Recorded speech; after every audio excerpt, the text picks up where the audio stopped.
Right now, I'm challenging myself to see if I can make 128 Regulation H teams that are each different from one another over the course of 128 days. Why 128, you might ask? At the end of the 128 days, we're going to do something special where we battle every team against each other in a single elimination bracket to see which team emerges on top. There will be some competitively strong teams, there will be some gimmick teams, and there will be some probably a good number of goofs and gaffs in there, so if you want to follow through to the end, subscribe so that you can keep up with each day.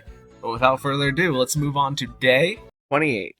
Alright everybody, welcome back to another video, and in today's video we are going to be going over a Hisuian Braviary base team. Now it's been a while since we've used Size Spam, so I figured it's about time to bring it back into the fray, and who better to represent Size Spam than Hisuian Braviary, as we'll talk about in a bit. But Hisuian Braviary plays Size Spam a lot differently than all the other Size Spam users, so we'll get to that whenever we get to that. But first we're going to talk about Mamoswine for some reason.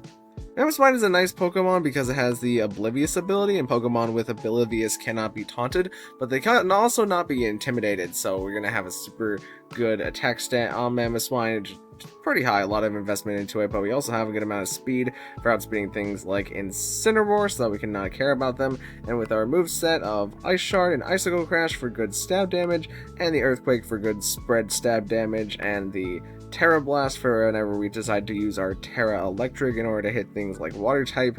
We're going to have a lot of good coverage on Mamoswine that allows us to take down a lot of the threats to Hisuian Braviary. And since we're using all attacking moves, we can run the Assault Vest on Mamoswine, which will make it even tankier on the special side. And to handle the physical side, we have Hitmontop, who is going to be our Intimidate Mon on this team. And for Hitmontop, we're going to be using the Close Combat to do a lot of fighting type damage very quickly, but give us the defense and special defense drops. And we have the Triple Axle on Hitmontop because it allows us to get some sashes, but it also gives us good type coverage on Hitmontop into things like flying types that want to switch into it. And we have the Coaching on Hitmontop since there's a decent number, actually there's two physical attackers on this team that really like the attack boost, but everything on this team likes the defense boost, of course. And lastly, we have the Wide Guard on Hitmontop, which is going to stop spread attacks from hitting the team, which is very nice to have on Hitmontop. We're using the Covert Cloak so that we don't feel the secondary effects of moves, and we're using the Tera type of Poison on Hitmontop because Poison gives us nice resistances like Fairy. Next up, we have Indeedee Female, and Indeedee Female is going to be our Psychic Surge Mon, since it's the only Psychic Surge Mon in the game. And this Indeedee is a pretty standard Indeedee set, as we have the Follow Me for redirecting damage, we have the Helping Hand for boosting damage, we have the Dazzling Gleam for doing some pretty okay spread damage, chip into a lot of mons, but mostly just for getting focus sashes on teams, and we have the Protect just to save Indeedee for a turn, and with the Safety Goggles we can redirect things like Spore that want to put us to sleep, and Indeedee will never get put to sleep. Now we finally get to talk about Hisuian Braviary itself. This Hisuian Braviary is going to be a pretty much all offense, as we have the Expanding Force, which is your Size Spam aspect that can do a lot of damage, but since we are a flying type, we need to terrestrialize into a type that is not flying in order to get the spread damage Expanding Force, so that can come into play whenever there are Pokemon like Wide Guard Pokemon that expect you to have a spread Expanding Force, but you can actually just attack into that Pokemon in order to ignore the Wide Guard. But more often than not, whenever we bring Braviary, we're going to want to use that Tera Psychic, and Braviary is like maybe the only Pokemon in the game that actually likes going for Tera Psychic. For follow-up on coverage damage, we also have the Hurricane, which is really strong, but also gives us the 30% chance to flinch the opponent, and we have the Heat Wave for good type coverage, and that gives us another spread attack into both opponents, and we have the Calm Mind, so hopefully, based on what we have on this team, we can afford to get off the Calm Mind, and then whenever we're clicking Expanding Force into a lot of things, we can KO so many Pokemon because of our ability Tinted Lens, which makes it so that even attacks that are resisted will deal double damage, so they would have to quad resist the Expanding Force, but I can't think of any types off the top of my head that do that. But Pokemon like Arcaladon and Hatterene that previously resisted the Expanding Force are pretty much no longer resisting it because of our ability, which is super nice. And our Focus Sash is going to make it so that we can always get off one attack as long as they're not two spread attacks. But again, that's what we have Hitmontop for with the Wide Guard, so hopefully Hitmontop gets the Wide Guard and save Braviary. Next up, we're going to be using Meowscarada, just because I think Meowscarada with the Flower Trick and the Knockoff are super strong, because we have the Life Orb, which means that they'll be doing a lot of damage into the opponent, so hopefully we can use Meowscarada to kind of disrupt the openings that people expect to bring Braviary.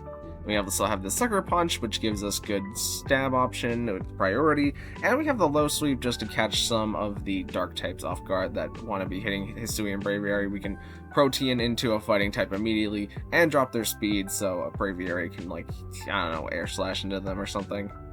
And lastly here, I decided to grab Whimsicott because Whimsicott is just an overall good Tailwind setter with her Prankster ability, and Encore is nice for disruption, and the Moonblast for hitting dark types is also really good, and we're using the Rocky Helmet on Whimsicott because the Focus Sash was already taken by Braviary, and the Covert Cloak is being taken by Hitmontop, but Rocky Helmet is still a nice item because even if the opponent fakes out into you, they'll take some Rocky Helmet chip, which can help out in some scenarios, and we're Tera Ghost, so we can really dodge the fake out if we have to.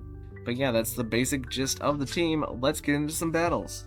This is the battle I had against a Lilycole Trick Room team, and I believe that this Trick Room team is a recreation of the team that I based my last Lilycole team on, which is the team that won the VGC Trainer School Open with like over 400 people in it. So this team is pretty fierce. And we're going to let the first turn play out, and we end up leading Indeedee Braviary because I believe that is my best lead to both Lilligant and Torkoal and Indeedee Hatterene, but they decide to lead Gallade and Indeedee, which at this point I am more than okay with that since Gallade can't really touch Braviary, and that's our good Pokemon here. They decide to Wide Guard thinking that we would Expanding Force, but we actually get the Calm Mind off as they go for the Trick Room, but they Wide Guard again. I'm just trying to redirect all damage that could come into Braviary at this point, and we get to just take out Gallade, and we're going to follow me, and Hatterene's going to Expanding Force, but it doesn't do too much to us as it takes Life Orb damage, and they do Leech Life into Indeedee, which is going to cause it to take out, but we get to Air Slash their Rockwanid, and that takes that out for us too, and now it's just Hatterene and Indeedee versus our Meowscarada and Braviary, and here I think I make a bit of a misplay as I had Hitmontop in the back, and if I brought in Hitmontop, the only move that they could use to hit Braviary would be Mystical Fire, because we could just use Wide Guard with Hitmontop,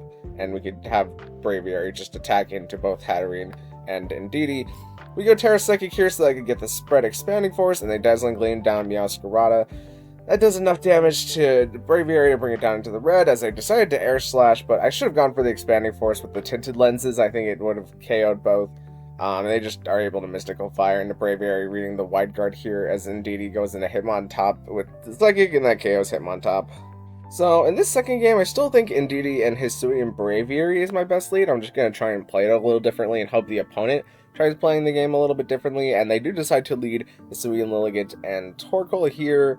And they go Terrifier with Torkoal, and I'm just going to protect Indeedee for this turn, as on this turn, we kind of have a 50-50 here, where they can either choose to try to Sleep Powder into Braviary and maybe miss, but Indeedee can redirect that with its Goggles, and then Braviary gets a free turn to attack into both.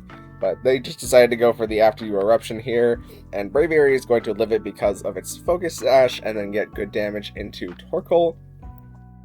They decide to After You Eruption and Torkoal again, and that still does a lot of damage, but we get to Dazzling Gleam, which breaks the Lilligant Sash and decreases Torkoal's health a little bit more, and now we can bring in Mamoswine, who can Tera Electric for the group, and they go for the Close Combat into Indeedee, but we get to just Earthquake with Mamoswine, and that takes out Torkoal and bring Lilligant down pretty low as they bring in their own Indeedee and get the Psychic Seed boost. We're just going to keep following so that Lilligant can never do anything to Mamoswine, as Mamoswine is going to take out our own Indeedee here, but also their Lilligant, which is pretty important. Now it is Hatterene and Indeedee versus Hitmontop and Mamoswine, and we're just going to Wide Guard with Hitmontop, as Mamoswine is Assault Vest, so it can take the Mystical Fire and Sun pretty easily, and we get to Earthquake with Mamoswine, and on this last turn, we'll see that even the Helping Hand boost with the Expanding Force is not enough to take out Mamoswine because we're Assault Vest, but also the Psychic Terrain has been effectively stalled out, and we get the double Earthquake KO with Mamoswine to end the game. For this last game, I just do it again Indeedee Braviary. It's pretty predictable at this point, but it's also pretty solid in anything that they can bring, and they decide to lead Indeedee Hatterene at this time, so I'm just going to follow me with Indeedee and get up a Calm Mind, and then go for the Expanding Force, which is a pretty good amount of damage into us.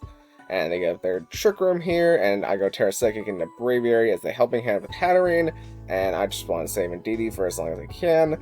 as Dazzling Gleam is going to do good damage into Braviary, but we do the Expanding Force back, and the Expanding Force does KO Hatterene in here, but not Indeedee so much. Now they bring in Torkoal, which is a little tricky now that it's under Trick Room. We're going to have to sack both here in order to get in our Pokemon in the back, but our Pokemon in the back are great here. Now that Torkoal has gone for a spread move, it is locked into that spread move because it was Choice Specs.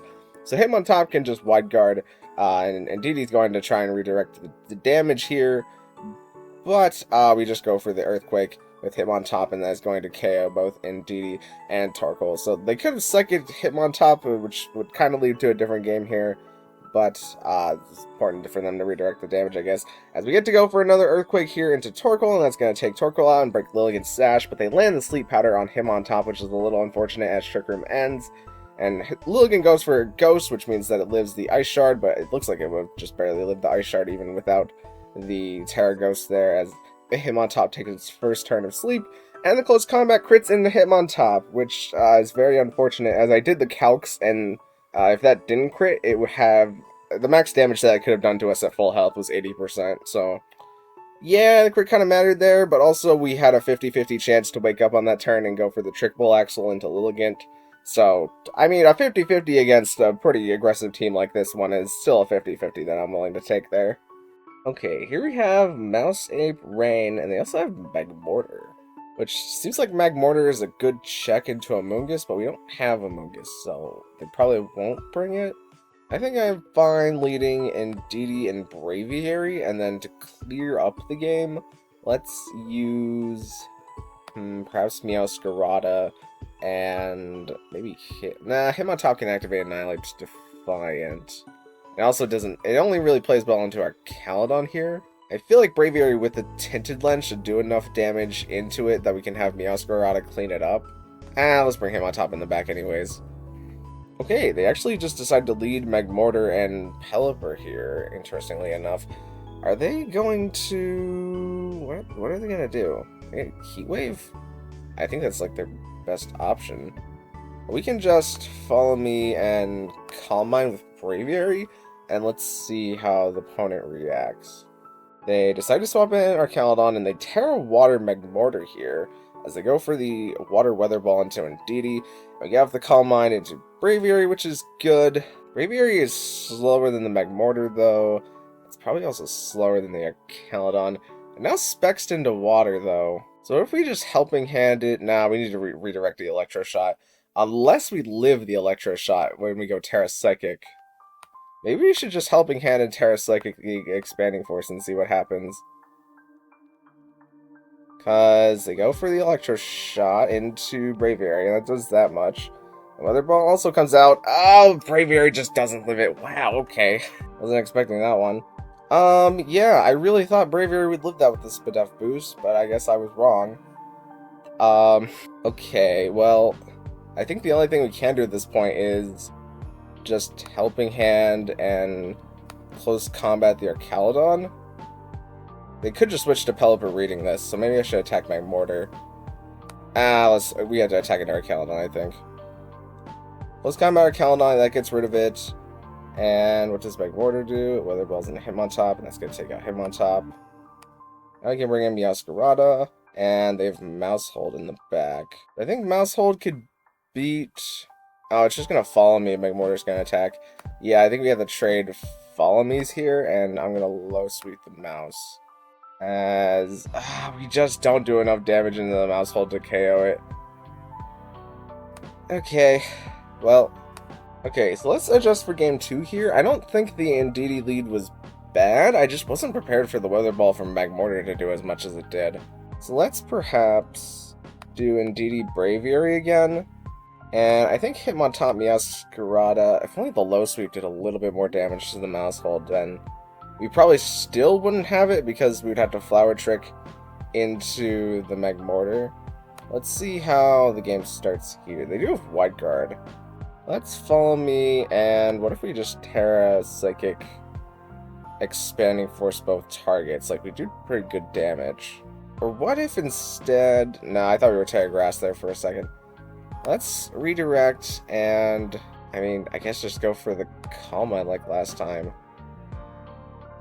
It's Terra Water like last time, we redirect it. Now let's follow me and Tera Psychic Expanding Force and see how much damage we do to both targets. Because this time Indeedee will die, but Braviary will still live. Because we're playing out the turn the same way as before, and Indeedee goes down. Weather Ball comes on to Braviary. Oh my gosh, how does that do so much? I mean, I guess we get to take out my mortar here, but that still does so much damage. I forget, was Hitmontop shown to be faster in that last game? Yeah, Hitmontop was shown to be faster than in that last game. We get to intimidate both here, but they're going to get off a Grassy Glide. So what if we just close combat the Archaludon and swap into Meowscarada? Oh, they figure out Hitmontop, but that's not the right move because we're Cover Cloak. Okay, well now we have Meowscarada cooking. And, the Rillaboom's attack has dropped at least. We don't need Braviary anymore, I don't think, so let's swap Braviary out. And I think we just have to knock off into the Pelipper here. Okay, the Grassy Glide there. We knock off Pelipper, and does the Hurricane still KO Meowscarada? Oh, they Tailwinded. I think that's better, because now we get to bring in Hitmontop and get another Intimidate down. They are Grassy Seed on Rillaboom. We're no longer a Grass type on Meowscarada, so I'd be willing to bet that they can just KO Meowscarada here. So let's Triple Axle Pelipper. And I think we have to Sucker Punch Pelipper this time. And hope that Hitmontop can close. Let's Sucker Punch Pelipper. A Grassy Glide, and that doesn't do too much damage, but we get to KO Pelipper, which is good. And Triple Axle is going to come out to Rillaboom. Can we get a crit on one of them? We can miss the second one. That is the worst. Like, it's not, the worst is missing the first one, but yikes. Let's just keep Sucker Punching Rillaboom, because I think it's not going to go for Grassy Glide in order to, yeah, do that. Crit, oh, cool, crit the Hitmontop. Nice. I think the crit knockoff is the only hope here that I have, because, do I stall? Actually, do I Sucker Punch knowing the Grassy Terrain ends next turn? The Grassy Glide anyways. Well now I can guaranteed Sucker Punch them, and we're out of Grassy Terrain. So how much damage does this next move do? Not enough. Okay, well, we lost the second game on that Hitmontop crit, and the Hitmontop missing the second Triple Axle is absolutely terrible there. Because if we landed those two Triple Axles, it definitely would have done enough damage into Rillaboom that I could have just knocked it off. Okay, so admittedly, I just played out this battle while commentating over it. However, I wasn't actually recording, so I saved the battle, and now we're going to talk through it after the fact. So this person has a very interesting Sun team because they have the Hisuian Typhlosion element, but they also have the Jumpluff, which can be very threatening under Sun. But Jumpluff does things a lot differently than the Ligand does, and they also have the Kingambit and Indeedee, which means that they could set up a Trick Room mode, and yeah, it can get complicated pretty quickly. They decided to lead Hisuian Typhlosion and Indeedee, to which I led Mamoswine to Hitmontop, and I was hoping that I could bait them into just flamethrowing into Mamoswine and then getting Mamoswine to Earthquake the entire field, because Hitmontop has the Wide Guard, which they would know, and that turn does play out exactly how I just described it, as we Wide Guard, and they follow me with Indeedee, and the Typhlosion does go for the Flamethrower, but we're Assault Vest, so we survive it pretty good. And we get to Earthquake here, and then of course knocks out Typhlosion, which the crit doesn't matter there, it's Typhlosion. As Kingambit now hits the field, and they go Tera Fairy right away, and I try to Wide Guard, because I thought that they might just chip with Dazzling Gleam, but also I kind of wanted to see what they would do. And they crit Mamoswine with the Caltech Cleave, which I don't also think mattered, but now we have Braviary and Hitmontop on the field, and I close combat the Torkoal for as much damage as I can get into it. And I calm mind with Braviary because I thought they might just Sucker Punch Braviary, but they just decided to Tera Fairy Tera Fairy into Kingambit and overheat with Torkoal. So now we're in not such a great spot because they could probably just Sucker Punch. I try to redirect the Sucker Punch here and get off Heat Wave because I thought that would do enough damage with +1 to at least KO Torkoal, but we don't get to KO Torkoal as the Torkoal just goes for the Fisher, and Indeedee gets knocked out by the Kingambit. Braviary gets taken down by the Sucker Punch since we're currently flying type, so we're flying above the terrain, which means that they can hit us with priority, and the game is over there. Okay, second game here, and I plan to make the adjustment that I make against most Sun teams, which is just to lead Hisuian Braviary since it has the Focus Dash, and they lead Typhlosion and Indeedee again, but this time we have led Braviary, and this allows me to use Braviary to Helping Hand into it, and Indeedee just tries to redirect the damage with Follow Me, but we're Sash on Braviary, and Indeedee actually lives the attack, which is nice, but we get to double KO both Pokemon since we're Tinted Lens, so the Indeedee doesn't technically resist it. And now it is Torkoal and Kingambit versus Braviary and Indeedee, and I just Helping Hand again because I want to get up as much Heat Wave damage as I can, and it's super effective into Kingambit right now, and Torkoal doesn't technically resist it, so it also takes halves from that attack, which is pretty nice. Then a Kowtow Cleave and Overheat, which is going to take out what we have on the field, but in the back we have Hitmontop and Mamoswine, which I feel like are more than capable of finishing up this game since we still have plenty of turns of Psychic Terrain left, and we can pretty much mitigate the Kingambit. I'm Wide Guarding? I can't really remember. Oh, because I just wanted to Earthquake with Mamoswine because I thought that would KO the field, and we KO'd the field. And lastly, I'm not quite sure what the adjustment for the opponent would be here. I kind of thought that they might lead Kingambit, but that's also sort of favorable for us because we can just redirect with Indeedee and then go for 2 Heat Waves with the Hisuian Braviary, as we've been shown to be faster than the Kingambit. But they decide to lead Torkoal Typhlosion here, which I think is a little bit better for me, as they do immediately set up the Sun, but the Eruption is always going to KO Braviary anyways, and we're faster with Braviary than Torkoal. So we can just do the same play that we did last game and Helping Hand into Braviary, and they Eruption, which this time they're going to get to take down Indeedee. But we get off our Expanding Force, and we get to KO Torkoal and Typhlosion here, which is super nice trade. As we have a Hitmontop in the back, and we Intimidate Kingambit, but activates its Defiant. And they have Jump Pluff this time instead, as they try to Sucker Punch we're on Psychic Terrain, and they land their Sleep Powder into Hitmontop, which is a little unfortunate, but we get the Heat Wave into both targets, which is at least nice. As if they had Kowtow Cleaved into Braviary, we would have gotten it there anyways. Next turn, they decide to Leaf Storm into Braviary in order to take it out, and they just Iron Head into Hitmontop, and Hitmontop is going to stay asleep this turn as we bring in Mamoswine. Mamoswine goes for the Ice Shard into Jump Pluff because it is a flying type, so it's not affected by the terrain, as Iron Head is going to take down Mamoswine, but we have 1 turn of Psychic Terrain left, and we use that 1 turn of Psychic Terrain to go for close combat into Kingambit. So just narrowly winning out the game there. We got a little close there on sleep turns, but thankfully Hitmontop was able to wake up at the right time. So yeah, that's the basis of this Hisuian Braviary team as it stands. I feel like the first 4 Pokemon are really solid with each other. It's just, I kind of slapped Meowscarada and Whimsicott on here, hoping that it would patch up some matchups, and it really doesn't. Like, we saw how much the Low Sweep was doing to Pokemon that I really wanted the Low Sweep to be KOing. But I'm not quite sure what I would put in Meowscarada's place since Meowscarada's speed is so fast. It wasn't KOing the things that we really needed to KO. But thank you guys so much for watching. If you liked it, maybe consider leaving a like on the video and even consider subscribing because both of those things would help me out an absolute ton. And I will see you in the next one. Thank you.